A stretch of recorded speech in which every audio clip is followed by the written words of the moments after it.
Well, hello. Welcome to the Creative Writing Live podcast, where we talk with writers from all mediums and genres about themselves, their work, and advice they have for writers. I'm your host, Paul Zeidman, and my guest today is H. Rune, but she says we could just call her H. H, welcome to the Creative Writing Live podcast.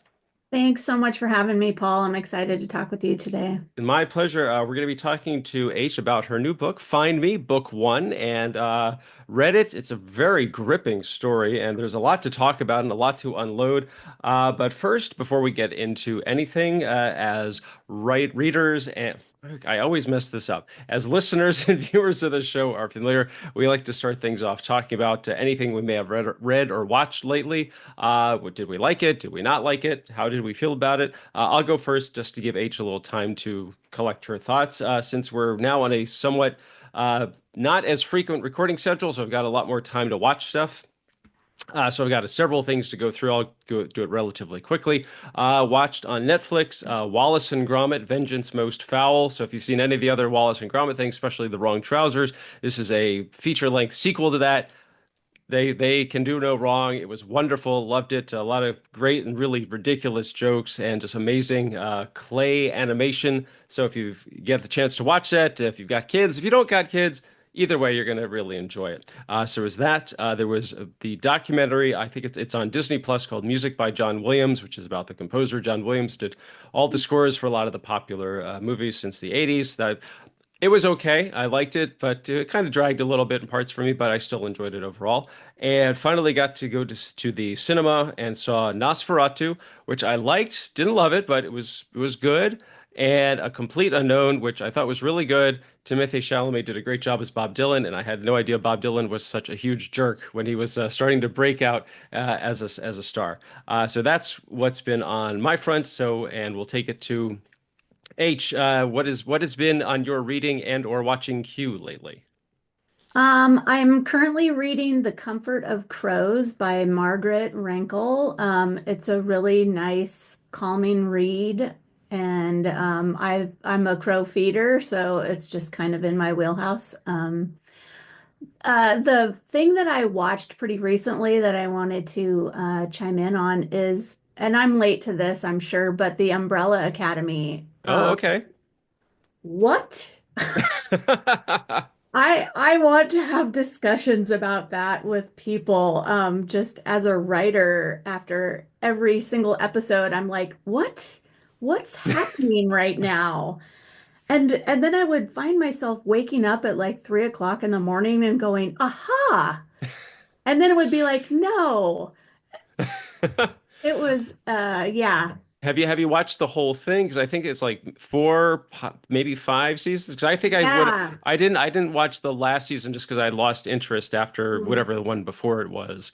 And Yeah. I thought it was interesting in the beginning, and then I thought I guess the next two seasons were okay. I think the last episode I watched, whatever the end of that one was, when I guess it's an alternate timeline type of thing, like the Sparrow Academy, and I was Hmm. just kind of like, you know what, I'm just not into it anymore. So I mean, Yeah. have you watched the whole thing, or you just kind of We part way through it? No, we did. We watched the whole thing. My Okay. husband kind of pushed us. We have to finish the whole thing. And to be honest, the last episode, major letdown. Oh, well, for the whole thing.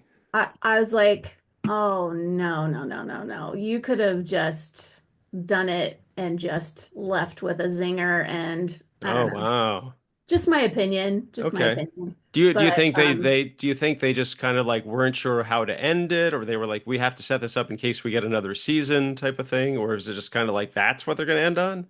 Um, I don't know. I think it almost kind of fell into this idea that Hollywood has to provide, these moments of like violence and gore and that kind of stuff. Hmm. Yeah, I mean, maybe watch the last season if you can muster it, and then we can talk about it. Maybe, well, there's so many other things I've got lined up to Yeah. watch, so we'll get to that Yeah. eventually. All right, so H. Rune, we are talking today to you about yourself and your new book, Find Me, Book One. So let me just read the bio on the back of the book. H. Rune is a middle-aged, newly diagnosed neurodivergent writer who is an ever hopeful cheerleader of the human race, a seeker and forever curious storyteller. She resides in the beautiful Pacific Northwest. This Find Me Book One is her debut novel. So let's talk a little bit about you as a writer. How did you get your start? Were you like one of those kids always writing things down? Were you a voracious reader? And were you just a writer from day one, or was kind of one of those, hey, actually, I got some skills at this. I'm gonna see what I can do. So I think I've kind of always been a storyteller, people watcher. I was a really shy kid in school and just kind of watched everybody else do stuff around me. But I did write things down and I had a really good imagination. I think I started my first story like at age 8, and I Hmm. wrote it on one of those little Apple computers that were like, the little desktop, the original desktops with the like 3-inch screen. And I typed my little story, and I still have the pages of that, which is a riot to read because it was called The Man I Am. Like, At age 8. where does that come from? I'm a little girl here. That makes no sense. But anyway, so kind of that led me into writing some children's stories in my early 20s. I tried to get some publishing. Then it didn't happen. And then this story, which I've been writing for 25 years, Hmm. yeah, a long time, um, has just had a hold of me since around the age of 30. And yeah, that's what I'm doing. Okay. I did want to kind of touch on this real briefly. So, as we just said in the bio, that you list yourself as newly diagnosed neurodivergent. So, if you could expand on that a little bit about, I mean, I've heard the phrase, but I couldn't, if someone said, what does it mean? I couldn't really explain it because I'm not as familiar with it. So, I guess for the lay people such as myself who are listening or watching, how could you explain it? So I think I was kind of a quiet kid and very introspective and distracted and didn't have a lot of success in school. And come to find out at age 53, I was diagnosed with ADHD. Hmm. And so that kind of opened me up to a bigger understanding of who I am and how my life has kind of gone along. And it's been amazing. I think, with the diagnosis, originally, at least for me, there was this mourning period of, oh, how much could, things have changed, or what could I have done if I would have known, if I would have had support, if I would have had some resources around this part of myself. Um, but really, at this point, I'm looking at it as kind of a superpower. Hmm. I'm able to be very creative in my thinking and problem solving.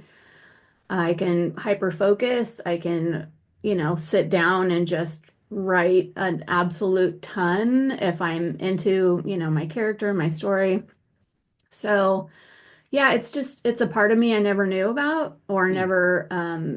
never had a name for. And yeah, I'm in really good company, Hmm. actually. There's quite a lot of people that have maybe even discovered this later in life, that we all kind of have this brain style, is how I call it.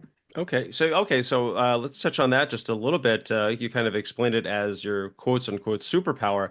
So before you were diagnosed with it, would you sit down to write and just like would the words just flow and you just you just felt, oh, I'm just being really really creative, or I'm just feeling very inspired today, or did you ever think like maybe there something going on, or I'm just meant to be a writer?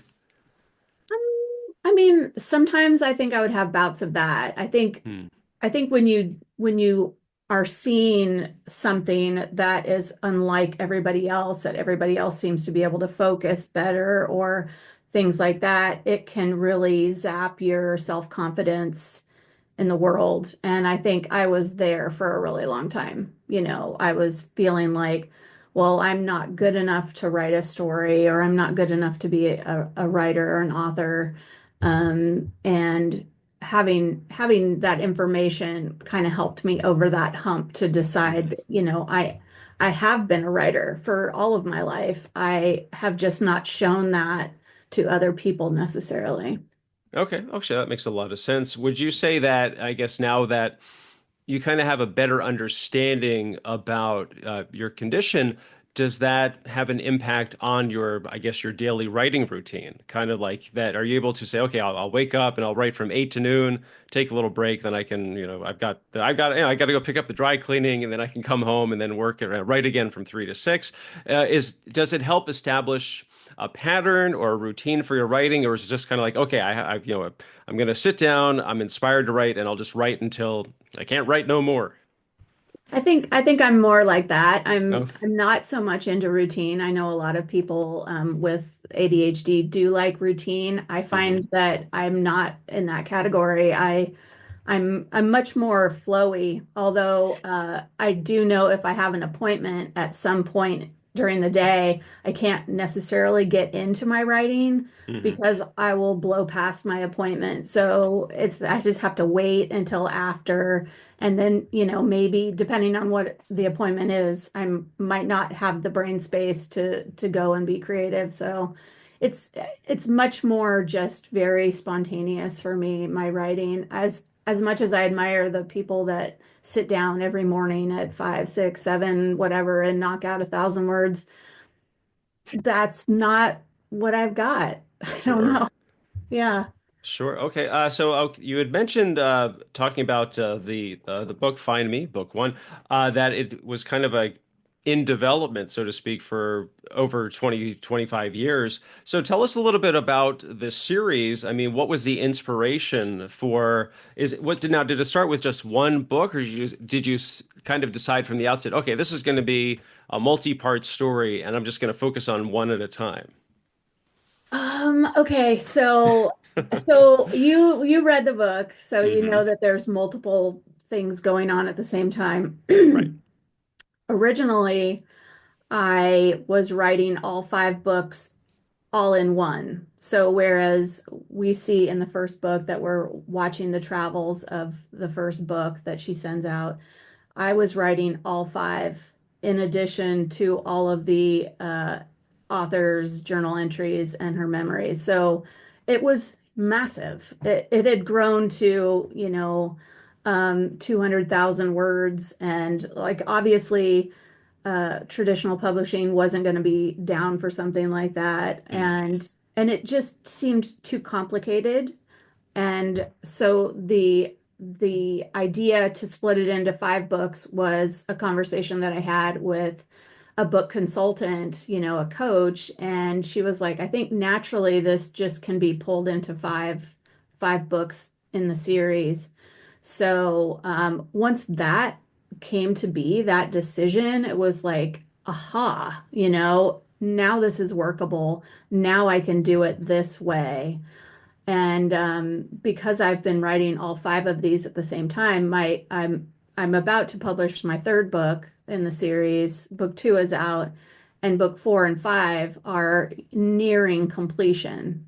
So they just need my attention for, however long it takes. So Sure, sure. um, yeah, it's kind of a brain blender, and hmm it's had my whole heart for so long. But how it came to be is exactly how I described it in the book in the first initial pages.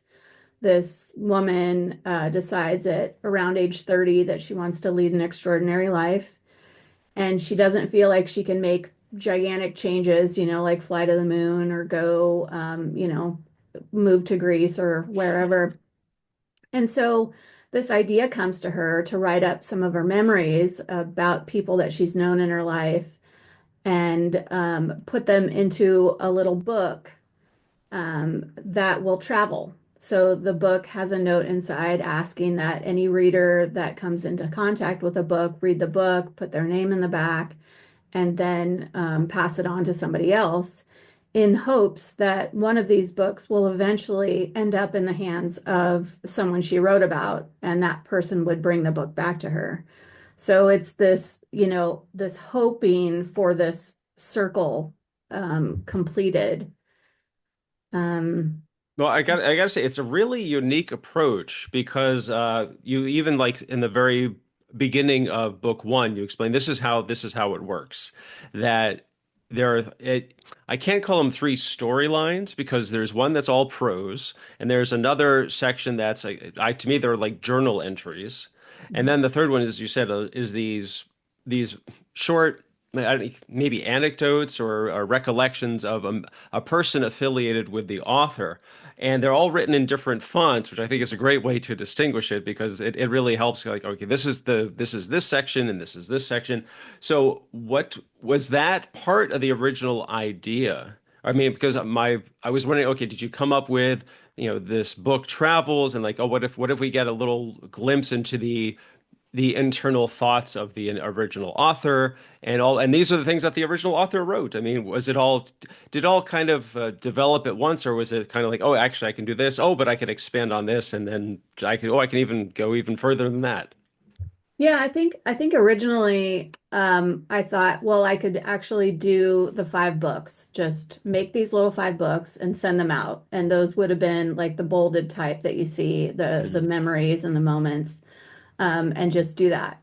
And then I thought, well, no, I think I can actually make this a little bit bigger and I can, put some of all these pieces and parts of, the growth and times of the author through her journal entries, and then I can watch the travels. And the travels allows me to like make up these amazing characters and put them in situations, and then maybe just the fact that this weird book came into their possession, maybe they'll feel special or maybe they'll have a reaction to it.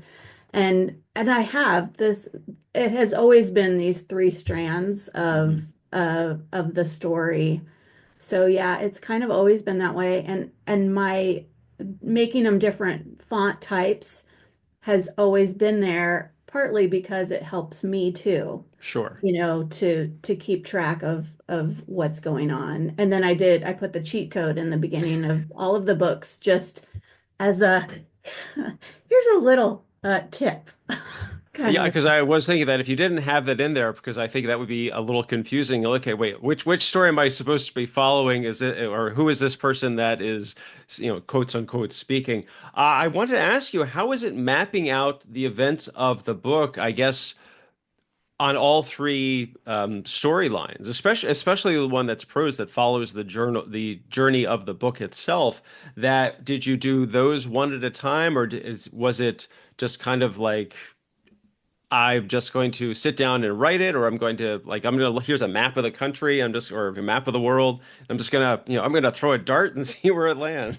I mean, it has almost felt like throwing a dart, but I have my original like schematic of how Hmm, I envisioned this, and it's in a spreadsheet, and it gives me an idea of a person, like and I throw a name at it, and I put a part of the country, and then maybe some attributes or troubles or conflicts or whatever with each of the characters.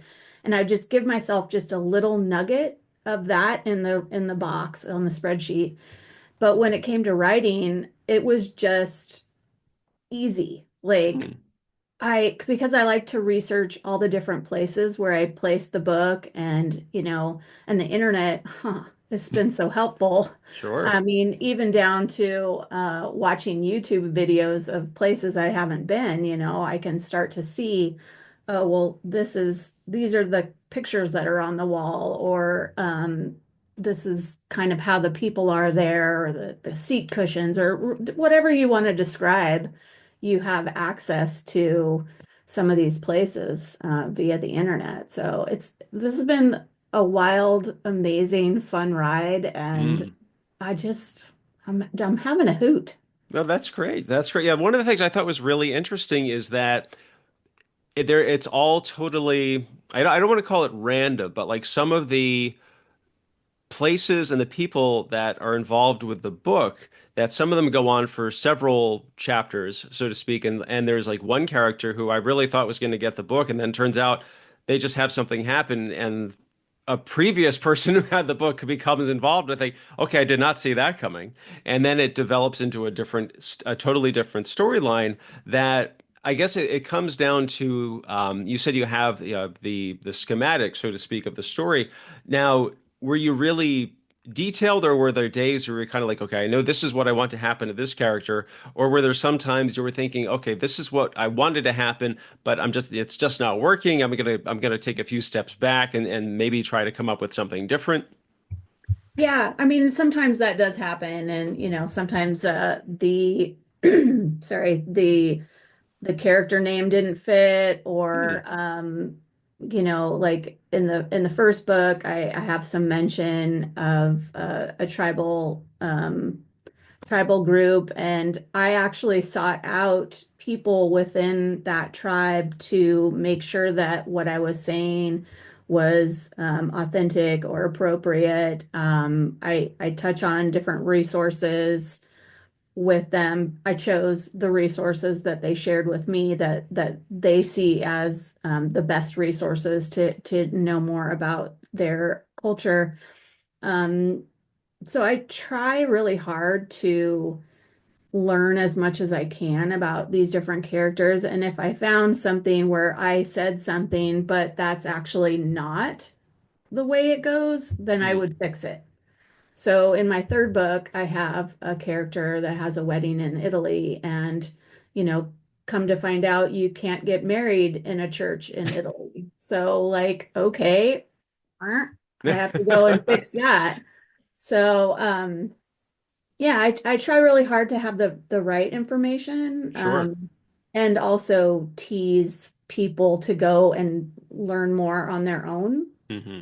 Maybe, for if I mention a little moment in US history, particularly, Hmm. what? No, I gotta go look that up.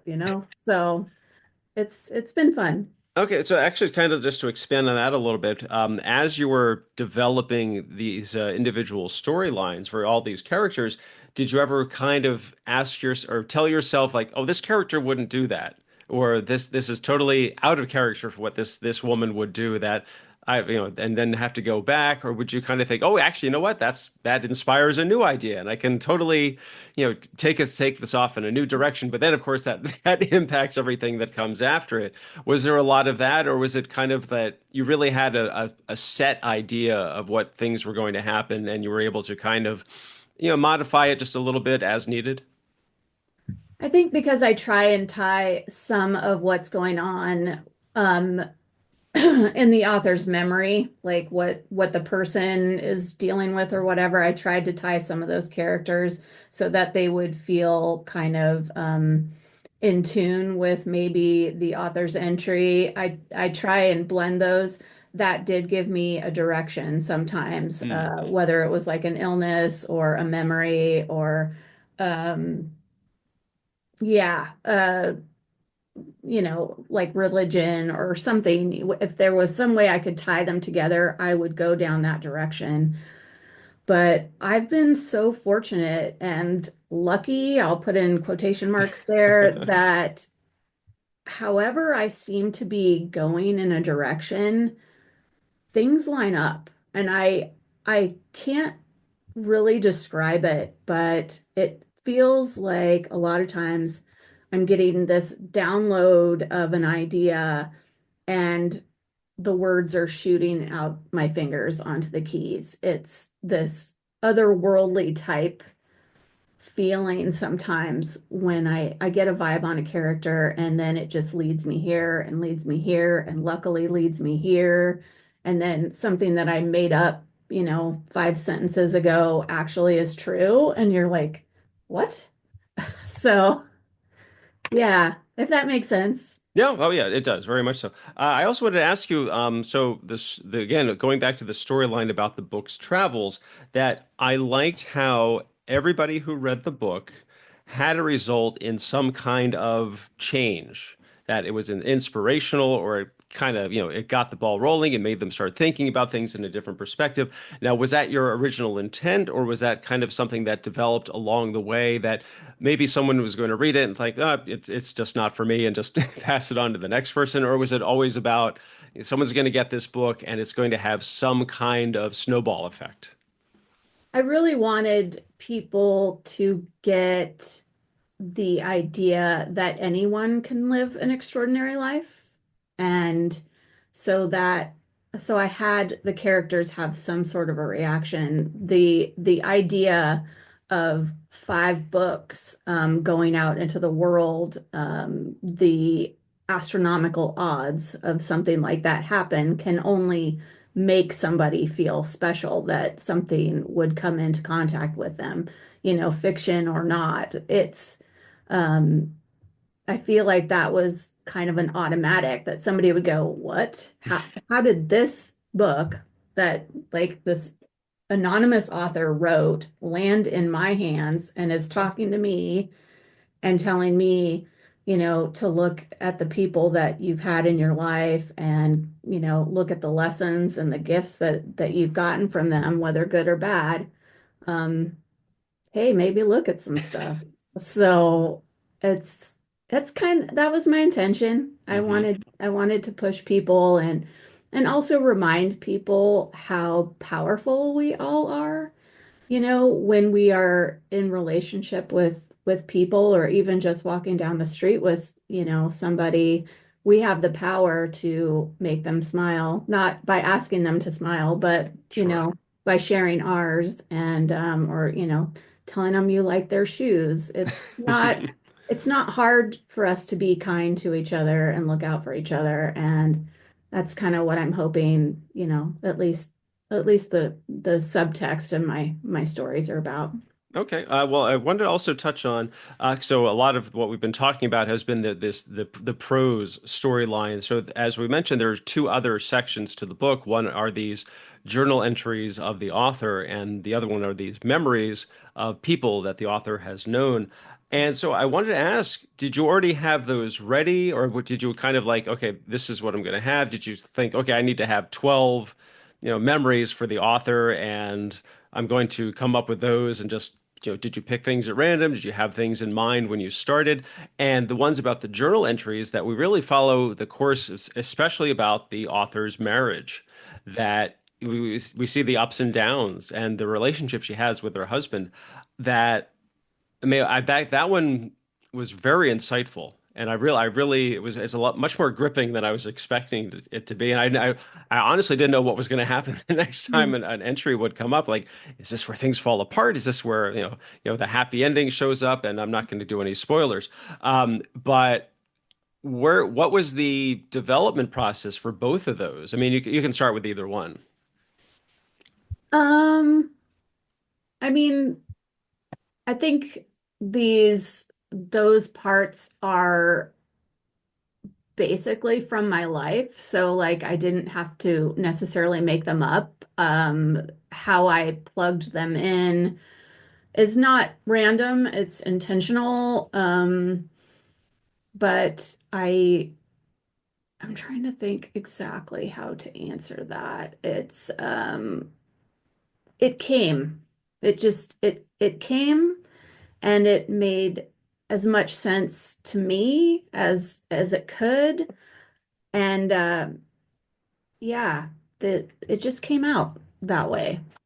Okay. Well, so I was curious that, especially well, you don't have to go into any detail if you don't want to, but I get like the journal entries. I mean, is that based on anybody you know, or just kind of like this is you came up with this character and came up with her. This is what her life is like right now, and the situation she finds herself in, and kind of like on that note, are the anecdote ones, the memories ones, are those? Are any based on people you know, or like this, my friend of mine had, this happened to her sister type of thing. I mean, I love to get the background information about the details of a story. Yeah, everybody wants to know that. So, okay, so I have on the cover of the book, it's a fiction-ish. I added the ish Hmm. because really. this is an autofiction. This is my life that I'm sharing on the pages of these books, and the people that are mentioned are real. And they could stumble into my book and read about themselves and go, Hey. well, look at this. So, um, it it's kind of what the whole idea of the book was, that she's sharing all these different parts of herself. And then, as far as the journal entries go, this is my my space. This is my life. So, Okay. and I've wondered. I had some feedback after my second book that somebody said, "Well, how can you be so vulnerable about your own life that you would share that?"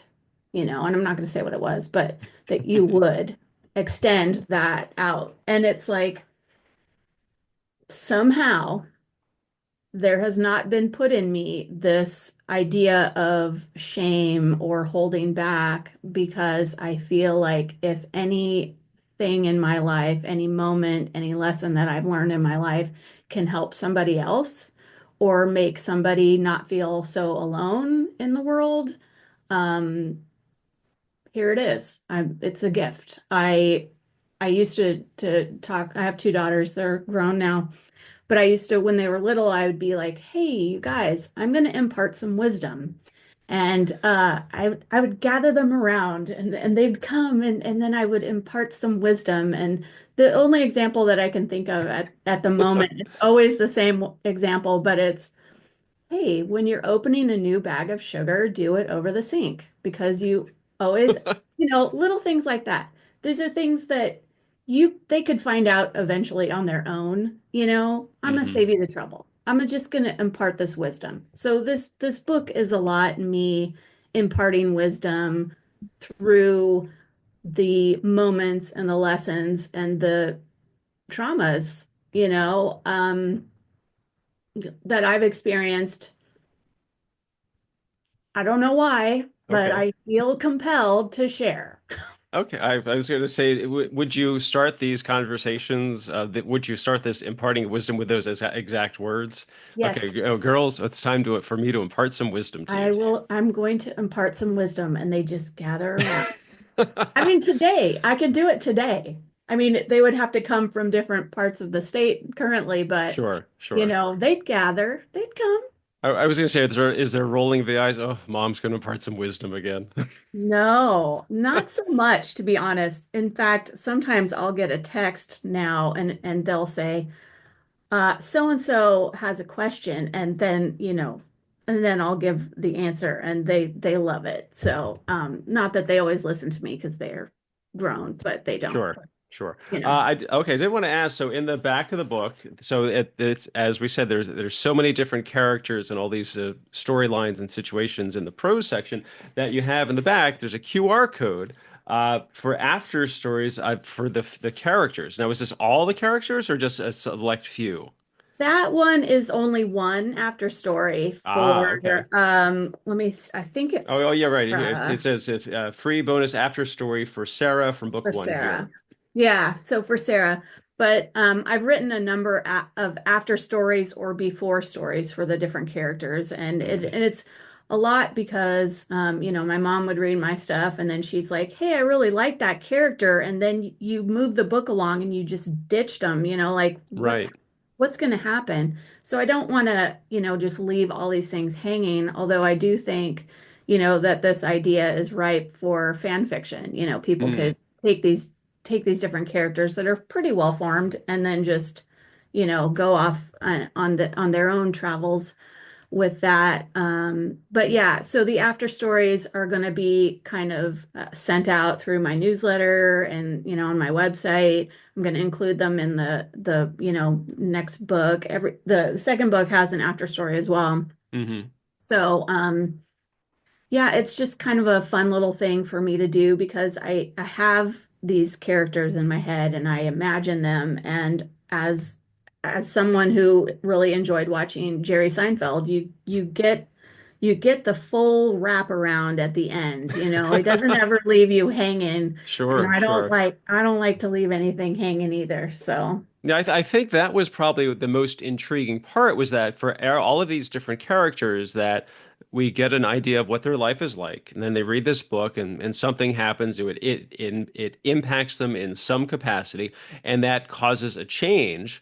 Sometimes it's big, sometimes it's somewhat small, but then you move on to the next character, and it's kind of like, well, what happened to the, she left her house, or she left her husband, or he decided to start taking flying lessons, and it's kind of like you want to know more. But I think that's just a testament to the power of the writing and the development and the presentation of the characters and the world that they inhabit.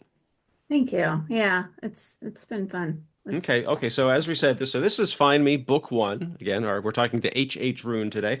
Okay. You know what? Because I saw this and it said that Book Two was coming out. I guess it said 2024, but I wanted to find out, get confirmation. So Book Two is out already. I'll send it to you. I'll send you Okay, one.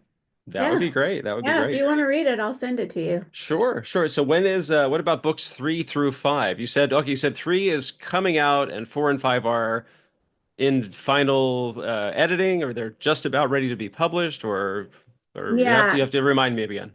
book three, I'm hoping March Okay. this year. Book four, I'm also hoping this year. Um, book five, 2026. It may take me longer. There's something I have to do personally in order for book five to completely be developed because I'm living my book five currently. Ah, okay. So, I have something on my plate that I'm gonna tackle. And so, It's yeah. that storyline where the character conquers Everest, right? Big shrug of the shoulders. I like that. Okay, so what I have to ask, so I mean, you have these other books lined up, ready to go, but what's next? Do you want to try something totally new? Do you want to just kind of like create a totally new series of books? So, can I tell you one more thing before I do that one? Sure. So, in the back of the book, you can probably see that you have lines in the back where it Yes. says, So it says if you um, choose to pass this book along, just like in the books in the story. yeah. So, people do like to pass these books along, and I am thrilled. So, I do have some trackable versions. Oh, wow. So there are going to be 20 of each of the books. So there's 20 limited edition trackable versions for book one and book two. So there's 40 out now currently. They're all over the United States, and there's one in Iceland, one in Ireland, one in England. You can never know where you're going to find one. So if you do find one of these books, do look on the inside cover and see if it has a QR code Oh, okay. I was gonna that say, does it have will. like a microchip in it or something? Oh, I wish, but I just did a QR code that goes to a website where you put in your location and things, and then once we have more data on those, the map will be on my website interactively, so you can go and watch them. So there's that. And then looking to start a Kickstarter to get these made into audio. Oh, Uh, wow. and as a multicast, ideally, I'd like to Sure. use indie author or indie narrators and have each person have their own voice because there's a lot of characters. I think it would be fun. As far as my next thing, yes, I have more ideas. They're sitting there right here on my shoulder. Of course. Hey, we want some attention. We want some attention. They aren't, they are also going to be equally as complicated. Um, Not sure why this keeps happening to me, but my ideas are just um, multifaceted, we'll say. Hmm. And I'm excited to get going on those. So Well, I was gonna say, you find something that works for you, you work with it, and you just kind of like, this is I'm gonna do this. This works for me, and I'm happy doing it. yeah, yeah, it's fun. It's good for the brain. Fantastic. Okay, so H. Rune, where can people find out more about you and your Find Me series? I have book one here, book two is out, book three and four pending for 2025, book five, possibly 2026. So I have my website, hhrune.com.